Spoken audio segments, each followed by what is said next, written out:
Hello दोस्तों, स्वागत है आप सभी का आज की क्लास में। और आज जो है हम प्रायद्वीपीय भारत या प्रायद्वीपीय भारत के पठार की एक सेकंड वीडियो है, जिसके बारे में हम बात करेंगे कहाँ कहाँ पर जो है प्रायद्वीपीय भारत की पर्वतमालाएं, श्रेणियों और पहाड़ियों का विस्तार है। इससे पहले की वीडियो आप देख सकते हैं, इसका पार्ट 2 है, ये पार्ट 1 इसका पहले मैंने डाल दिया है।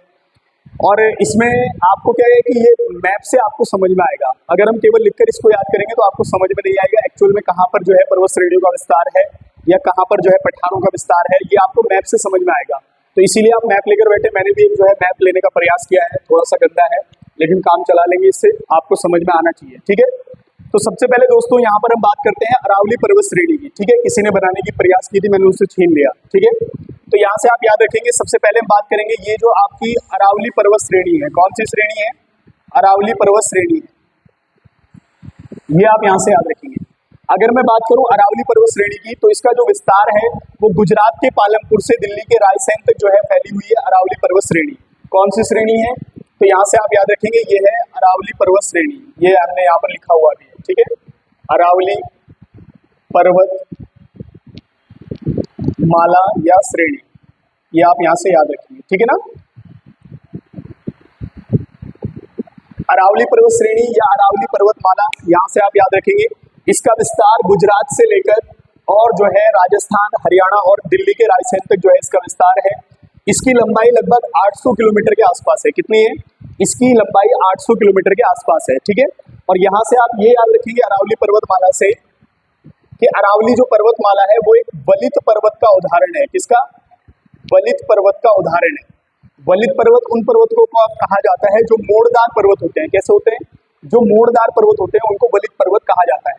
ये आप यहाँ से याद रखेंगे। ठीक है, अब देखो ध्यान से, एक सबसे महत्वपूर्ण चीज है इसके बारे में जो आपने याद रखनी है यहाँ से, कि अरावली पर्वतमाला की सबसे जो ऊंची चोटी है उसका नाम है गुरु शिखर। कौन सी चोटी है सबसे ऊंची? गुरु शिखर, ये आप यहाँ से याद रखेंगे। ठीक है, इसकी जो हाइट है वो 1722 मीटर है। कितनी है? 1722 मीटर है। अरावली पर्वतमाला की सबसे ऊंची चोटी जो है उसका नाम है गुरु शिखर, और ये जो है 1722 मीटर की है। और आपको एक चीज और यहाँ से याद रखनी है कि ये अरावली पर्वतमाला की जो चोटी है ये माउंट आबू में है। कहाँ पर है? माउंट आबू, ये आप यहाँ से याद रखिए। माउंट आबू राजस्थान में है। अरावली पर्वतमाला की सबसे ऊंची चोटी जिसको जो है कहा जाता है कौन सी? गुरु शिखर, जिसकी ऊंचाई 1722 मीटर है। अब यहाँ से आप एक चीज और ध्यान रखिए कि ये जो माउंट आबू है यहीं पर प्रसिद्ध दिलवाड़ा के जैन मंदिर है। क्या है? यहीं पर प्रसिद्ध दिलवाड़ा के जैन मंदिर है, ये आप यहाँ से याद रखेंगे। ठीक है, प्रसिद्ध दिलवाड़ा के जो जैन मंदिर है वो भी माउंट आबू राजस्थान में है। और जो है अरावली पर्वतमाला की सबसे ऊंची श्रेणी जो है वो भी माउंट आबू राजस्थान में है, जिसका नाम है गुरु शिखर। ठीक है, तो यहाँ से आपने समझा कि अरावली पर्वत श्रेणी का विस्तार गुजरात से राजस्थान, हरियाणा और दिल्ली तक जो है फैला हुआ है। ये आपको दिल्ली दिख रहा है छोटा सा, यहाँ दिल्ली की जो रायसेन पहाड़ी है वो अरावली पर्वत श्रेणी का ही पार्ट है। ठीक है, अब हम सेकंड नंबर पर बात करेंगे। दूसरा जो हमारा पर्वत श्रेणी है वो है विंध्याचल पर्वतमाला। कौन सी है? विंध्याचल पर्वतमाला। तो यहाँ से आप ध्यान रखेंगे गुजरात से ही स्टार्ट होगी हमारी विंध्याचल पर्वतमाला, मध्य प्रदेश होते हुए ये थोड़ा सा हिस्सा छत्तीसगढ़ का भी बहुत कम है, और फिर उत्तर प्रदेश, और फिर यहाँ पर आपकी बिहार की राजमल की पहाड़ियों तक जो है इसका विस्तार है। ये आप यहाँ से ध्यान रखेंगे। ठीक है, तो आपने ध्यान रखना है कि जो विंध्याचल पर्वतमाला है, कौन सी है ये? विंध्याचल पर्वतमाला है, ये आप यहाँ से याद रखेंगे।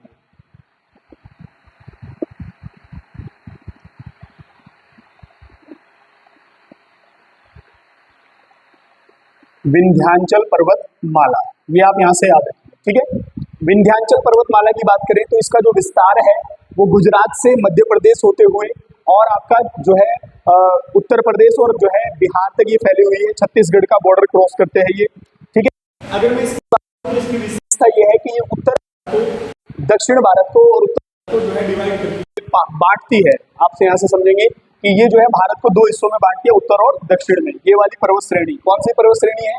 विंध्याचल पर्वत श्रेणी है या विंध्याचल जो है पर्वतमाला है। ठीक है, अब देखो ध्यान से, इसके अंतर्गत जो है हमारी कुछ चोटियां आती हैं और कुछ चोटियां बड़ी महत्वपूर्ण है। जैसे यहाँ से आप याद रखेंगे, इसके अंतर्गत हमारे पास एक जो है शिखर आता है जिसका नाम है सद्भावना। सद्भावना शिखर, ये आप याद रखेंगे। तो सद्भावना शिखर या सद्भावना पीक जो है, जिसको गुडविल पीक के नाम से भी हम जानते हैं, वो जो है विंध्याचल पर्वत श्रेणी का ही एक पार्ट है। किसका है? विंध्याचल पर्वत श्रेणी का एक पार्ट है, और इसका विस्तार जो है वो मध्य प्रदेश में है। कहां पर है? मध्य प्रदेश में है। ठीक है, ये आप यहां से याद रखेंगे। उसके बाद अगर मैं बात करूं, यहाँ पर जो पहाड़ियां आपको दिख रही है, जो बिहार के आसपास की पहाड़ी है, ये राजमहल की पहाड़ी है। कौन सी है? राजमहल की पहाड़ी है, ये आप यहाँ से याद रखेंगे। ठीक है, अगर मैं बात करूं इसके अंतर्गत ही जो है हमारी कैमूर की पहाड़ियां भी आती है, लेकिन वो छत्तीसगढ़ में आती है। इसका एक पार्ट यहाँ पर भी है छोटा सा, तो कैमूर की पहाड़ी है छत्तीसगढ़ में आती है, आप नोट कर सकते हैं। और जो है सद्भावना शिखर मध्य प्रदेश में आता है इसका, और जो है इसके राजमहल की जो पहाड़ी आती है वो कहाँ पर आती है? वो आपकी बिहार और झारखंड की सीमा पर यहाँ पर आपको देखने को मिलेंगी राजमहल की पहाड़ियां। तो विंध्याचल पर्वत श्रेणी का जो विस्तार है वो गुजरात से लेकर मध्य प्रदेश से, सर्वाधिक विस्तार इसका मध्य प्रदेश में है। ये भारत को उत्तर और दक्षिण दो हिस्सों में बांटती है, और इसकी सबसे ऊंची चोटी जो है वो सद्भावना शिखर है, जिसकी जो हाइट है वो 752 मीटर है। कितनी है? 752 मीटर, जिसको गुडविल पीक के नाम से भी हम जानते हैं। ठीक है, उसके बाद नेक्स्ट सेकंड नंबर पर हम बात करेंगे सतपुड़ा पर्वतमाला, जो कि सबसे महत्वपूर्ण है। ठीक है, तो सतपुड़ा पर्वतमाला को अगर आपने देखना है तो आप देखें कि ये भी गुजरात से स्टार्ट होती है और मध्य प्रदेश होते हुए और छत्तीसगढ़ यहाँ लास्ट यहाँ तक जाती है। ठीक है, ये आप यहाँ से याद रखेंगे। ठीक है, तो हम अगर इसकी बात करें तो ये कौन सा है, आप यहाँ से याद रखेंगे। हम इसकी बात करें तो ये है सतपुड़ा पर्वतमाला, सतपुड़ा पर्वतमाला।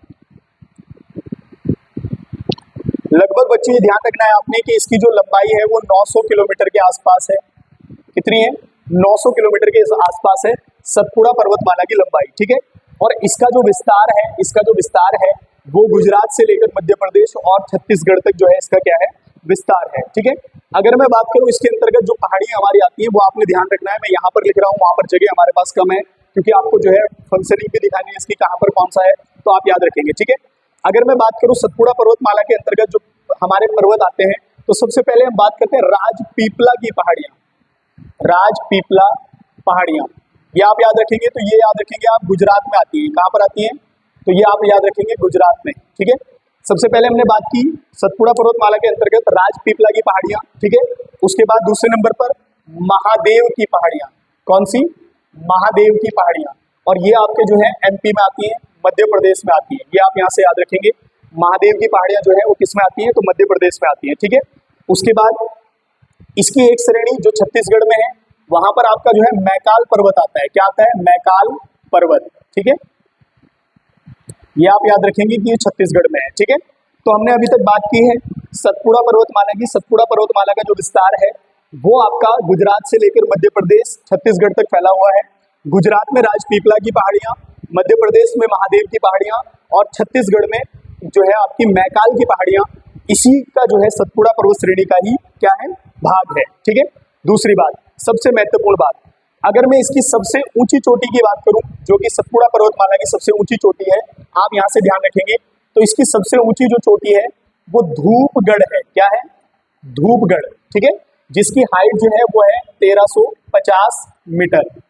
ये आप यहां से याद रखेंगे। अगर मैं कहूं कि जो आपकी सतपुड़ा पर्वतमाला है उसकी सबसे ऊंची जो चोटी है वो है धूपगढ़ की चोटी, जो कि महादेव श्रेणियों का पार्ट है। जो महादेव श्रेणी है किसके अंतर्गत आ रही है? मध्य प्रदेश के अंतर्गत आ रही है, सतपुड़ा पर्वतमाला का हिस्सा है। इसी की सबसे ऊंची चोटी जो है वो कौन सी है? धूपगढ़ की चोटी है, 1350 मीटर। ठीक है, अगर मैं बात करूं जहां पर छत्तीसगढ़ में इसका विस्तार है सतपुड़ा पर्वतमाला का, जो कि मैकाल पर्वत के रूप में जानते हैं या मैकाल पहाड़ी के रूप में जानते हैं, तो इसकी जो सबसे ऊंची चोटी है वो है अमरकंटक। जो यहाँ पर मैकाल में जो इसका विस्तार है, तो यहाँ पर आप याद रखेंगे अमरकंटक। अमरकंटक ये जो श्रेणी है इसकी जो हाइट है लगभग 1065 मीटर के आसपास है। ये आप याद रखेंगे। ठीक है, तो सतपुड़ा पर्वतमाला की जो मैकाल श्रेणी है, मैकाल पहाड़ी है, इसकी सबसे ऊंची चोटी जो है वो अमरकंटक है। ठीक है, और ये इसका विस्तार छत्तीसगढ़ और मध्य प्रदेश के बिल्कुल बॉर्डर के बीच में यहाँ पर आपको देखने को मिलेगा। ठीक है ना, मैकाल श्रेणी का। तो ये हो गई हमारी कौन सी? सतपुड़ा पर्वतमाला। कौन सी माला? सतपुड़ा पर्वतमाला। अब एक आपने यहाँ पे याद रखना है, यहाँ पर जो हमारी एक श्रेणी है, ये वाली जो श्रेणी आपको दिख रही है, ठीक है, ये आप यहाँ से याद रखेंगे। तो इसको हम कहते हैं कौन? शिलोंग का पठार, या शिलोंग का या मेघालय का पठार, या फिर शिलोंग श्रेणी के नाम से आप इसको याद कर सकते हैं। ठीक है, इसको मेघालय का पठार भी कहा जाता है, ये आप यहां से याद रखेंगे। शिलोंग का पठार या मेघालय का पठार भी इसको कहा जाता है। ठीक है, अब यहाँ पर आपने ध्यान रखना है इसके बारे में, यहाँ से एक प्रश्न आपने याद रखना है कि इसके अंतर्गत हमारी कौन कौन सी श्रेणियां पहाड़ियां आती हैं, ये सबसे महत्वपूर्ण है। ठीक है, तो यहाँ पर आपने याद रखना है सबसे पहले गारो, गारो पहाड़ी। ठीक है, उसके बाद खासी। ठीक है, और उसके बाद तीसरी आप याद रखेंगे जयंतिया।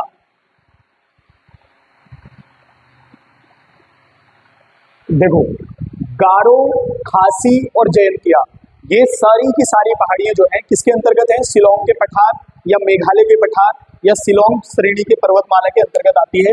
गारो, खासी, जयंतिया, दो चोटियां इसके अंतर्गत। वैसे तो इसके अंतर्गत टोटल 5 पहाड़ियां आती है, 3 तो हो गई गारो, खासी और जयंतिया, लेकिन जो है 2 चोटी और हैं, आप यहां से याद रखेंगे। एक है आपकी मिकिर, क्या है? मिकिर। ठीक है, और दूसरी है आपकी रेगमा, रेगमा। ठीक है, ये आप याद रखेंगे। 2 चोटी और हैं, एक मिकिर चोटी है और एक रेगमा चोटी है, जो कि असम और मेघालय के बॉर्डर पर है, इसीलिए असम में आती है रेगमा और मिकिर।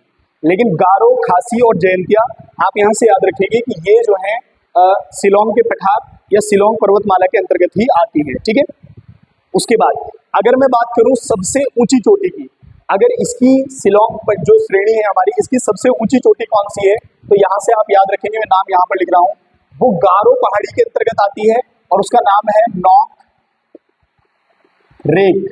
ठीक है, नॉक रेक जो है इसकी सबसे ऊंची चोटी है, 1100 के आसपास जो है इसकी हाइट है, प्लस है 1400 के आसपास है, ये आप यहां से याद रखेंगे।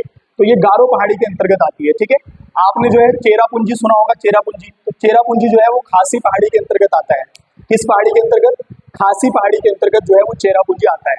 वैसे तो आपको इसमें समझ कम आ रहा होगा क्योंकि लिखाई में समझ कम आ रहा होगा, ये चिकना है ना पेपर है, इसकी वजह से समझ में नहीं आ रहा है। लेकिन आप क्या करेंगे, जब आप इसको वीडियो को शुरुआत से देख रहे हैं तो आप मेरे साथ साथ लिखते चलेंगे और साथ साथ समझते भी चलेंगे। ठीक है ना, ताकि आपको क्लियरली समझ में आ जाए। ठीक है, तो आप यहाँ से समझेंगे नॉकरेक जो पहाड़ी है वो गारो पहाड़ी के अंतर्गत आती है और शिलोंग की सबसे ऊंची चोटी है। ठीक है ना, और आपने यहाँ से अभी तक बात की हमने सबसे पहले विंध्याचल पर्वतमाला, अरावली पर्वतमाला, फिर विंध्याचल पर्वतमाला, फिर सतपुड़ा पर्वतमाला, और उसके बाद आपकी जो है शिलोंग का पठार, जिसके अंतर्गत गारो, खासी, जयंतिया, मिकिर और रेगमा की पहाड़ियां आती हैं। ठीक है, अब हम बात करेंगे दक्कन के पठार की। किसकी बात करेंगे? तो आप यहाँ से याद रखेंगे दक्कन के पठार की। अगर मैं दक्कन के पठार का विस्तार की बात करूं, दक्कन का पठार कहाँ कहाँ पर फैला है, तो आपने समझना है ये जो है सतपुड़ा पर्वतमाला के दक्षिण में, यानी कि यहाँ से, और इसमें आपका कर्नाटक का हिस्सा, और यहाँ से तमिलनाडु का कुछ हिस्सा, आंध्र प्रदेश, तेलंगाना, और यहाँ पर ये जो है आपको देखने को मिलेगा कौन सा है, तो आप यहाँ से याद रखेंगे ये जो है आपका दक्कन का पठार। ये आप याद रखेंगे कौन सा पठार है, तो दक्कन का पठार है। ठीक है, दक्कन के पठार की अगर हम बात करेंगे तो इसके अंतर्गत कुछ चोटी आती हैं, जैसे अजंता, अजंता पहाड़ी। ठीक है, अजंता पहाड़ी जो है वो दक्कन के पठार के अंतर्गत आती है, ये आप यहाँ से याद रखेंगे। उसके बाद जो है हरिश्चंद्र पहाड़ी या सतगला पर्वत। ठीक है, जैसे आता है एक और सतगला पर्वत। ठीक है, या फिर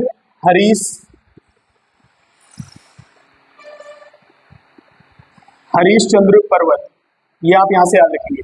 तो दक्कन के पठार के अंतर्गत अजंता पहाड़ी, सतगला पर्वत और जो है हरीशचंद्र पर्वत जो है या पठार या पहाड़ी इसी के अंतर्गत आती है। सतगला पहाड़ी और आपकी जो है हरीशचंद्र पहाड़ी वो दक्कन के पठार के अंतर्गत आती है, और दक्कन का पठार मैंने आपको बताया जो इसका विस्तार है वो ये है। ठीक है, उसके बाद दूसरा अगर मैं बात करूं धारवाड़ का पठार, तो धारवाड़ का पठार आप याद रखेंगे, धारवाड़ का पठार जो है आपका कर्नाटक राज्य में है। किसमें है? कर्नाटक राज्य में है, नाम है धारवाड़।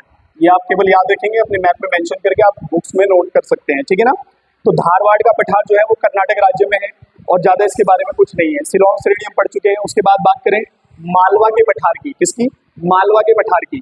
तो मालवा का पठार जो है वो मध्य प्रदेश और राजस्थान में है। यहाँ पर ये आप जो है यहाँ पर देखेंगे तो आपको जो है क्या मिलेगा, मालवा का पठार मिलेगा।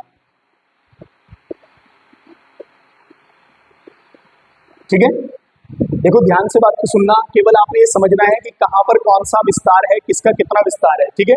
तो मालवा के पठार की बात करेंगे तो ये मध्य प्रदेश और जो है राजस्थान में फैला है। और इसके बारे में सबसे महत्वपूर्ण बात ये है कि इसका जो निर्माण हुआ है वो ज्वालामुखी के उद्गार से हुआ है। किससे हुआ है? ज्वालामुखी के उद्गार से हुआ है। किसका निर्माण? मालवा के पठार का निर्माण, ठीक है।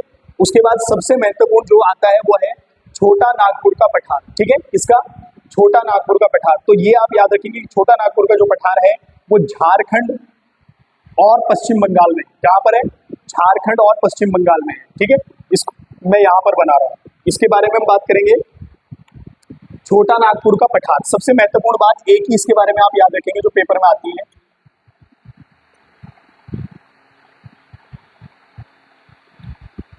ठीक है। नाम है छोटा नागपुर का पठार, जो कि झारखंड और पश्चिम बंगाल में आता है। इसके बारे में अगर हम बात करें तो इसको भारत का रूर प्रदेश भी कहा जाता है। भारत का रूर प्रदेश बोलते हैं, नोट कर सकते हैं आप, क्योंकि खनिज की दृष्टि से ये क्षेत्र बड़ा संपन्न है, जिस कारण इसको भारत का रूर प्रदेश कहा जाता है। और इसको जो है जो छोटा नागपुर पठार है इसको दामोदर नदी दो हिस्सों में काटती है, एक जो है रांची का पठार और एक जो है राजमहल की पहाड़ियां। इस तरीके से ये दो हिस्सों में जो है बांट देती है इसको छोटा नागपुर पठार को, और इसी को जो है भारत का रूर प्रदेश भी कहा जाता है, ठीक है। इसको जब दामोदर नदी दो हिस्सों में बांटती है तो एक रांची का पठार बच जाता है, एक हजारीबाग का जो है पठार बच जाता है। ये आप यहाँ से याद रखेंगे, ठीक है। तो सबसे पहले हमने जो है अरावली पर्वत श्रेणी को पढ़ा जिसका विस्तार है, फिर उसके बाद विंध्याचल पर्वतमाला, और फिर उसका बाद सतपुड़ा पर्वतमाला, फिर शिलोंग पर्वतमाला को हमने पढ़ा, फिर हमने जो है दक्कन का पठार पढ़ा, फिर हमने धारवाड़ का पठार पढ़ा, और फिर हमने जो है छोटा नागपुर का पठार पढ़ा है जो कि झारखंड और पश्चिम बंगाल में है, ठीक है ना। उसके बाद ये सारी हमने चोटियां पढ़ी, किसकी कौन सी सबसे ऊंची चोटी है। सबसे महत्वपूर्ण जो चीज अभी इस समय बची है वो है ये आपका पश्चिमी घाट और पूर्वी घाट, ठीक है। तो इसको हम अलग से पढ़ाएंगे क्योंकि पश्चिमी घाट के अंतर्गत बहुत सारी पर्वत श्रेणी पहाड़ियां आती हैं, और पूर्वी घाट के अंतर्गत भी और बहुत सारी पहाड़ियां आती हैं। ये यहाँ पर आप देख रहे हैं, ये यहाँ से लेकर यहाँ तक जो है पश्चिमी घाट, और यहाँ से लेकर यहाँ तक जो है पूर्वी घाट का विस्तार है। और पेपर में इससे बहुत सारे प्रश्न बन सकते हैं। सबसे ऊंची चोटी पूर्वी घाट की पूछता है वो, और या फिर आपका क्रम पूछ लेता है उसकी पहाड़ियों का, और यहाँ पर भी जो है पश्चिमी घाट की सबसे ऊंची चोटियों को और उनका क्रम भी वो पूछ लेता है, ठीक है ना। एक आप यहाँ से याद रखेंगे, एक पठार और था बुंदेलखंड का पठार, ठीक है। बुंदेलखंड खंड के पठार को आप याद रखेंगे कि मध्य प्रदेश और उत्तर प्रदेश में है, यहाँ पर है, ठीक है। क्या है? बुंदेलखंड का पठार, ठीक है। बुंदेलखंड का जो पठार है वो कहाँ पर है? तो वो आपका मध्य प्रदेश और उत्तर प्रदेश में फैला हुआ है। ये आप यहाँ से याद रखेंगे, ये मध्य प्रदेश और उत्तर प्रदेश। अब इसको जो है इसकी भूमि बहुत ही उबड़ खाबड़ है, इसीलिए उत्खात भूमि का प्रदेश भी इसको कहा जाता है, जो पेड़ भूमि के नाम से भी जाना जाता है, ठीक है। उत्खात भूमि के रूप में इसको जानते हैं। कौन सा? आप याद रखेंगे, बुंदेलखंड का पठार, दक्कन का पठार, धारवाड़ का पठार, ये मैंने आपको सब बता दिए हैं। शिलोंग का पठार जो है मेघालय का पठार, जिसके अंतर्गत जो पहाड़ी आ रही है, और ये भी आपकी विंध्याचल पर्वत श्रेणी, इसकी सबसे ऊंची चोटी है, ठीक है ना। तो उम्मीद है दोस्तों थोड़ा लिखने में अटपटा सा हुआ है, आपको ये वीडियो समझ में आई होगी। अगर आप साथ साथ चल रहे थे, साथ साथ देख रहे हैं, लिख रहे हैं, नोट कर रहे हैं, तो आपको इसमें कोई भी प्रॉब्लम नहीं होगी, ठीक है। तो मिलते हैं नई वीडियो में पश्चिमी घाट और पूर्वी घाट को लेकर, और उसकी सारी पहाड़ियों को हम डिस्कस करेंगे उसमें। तब तक के लिए धन्यवाद।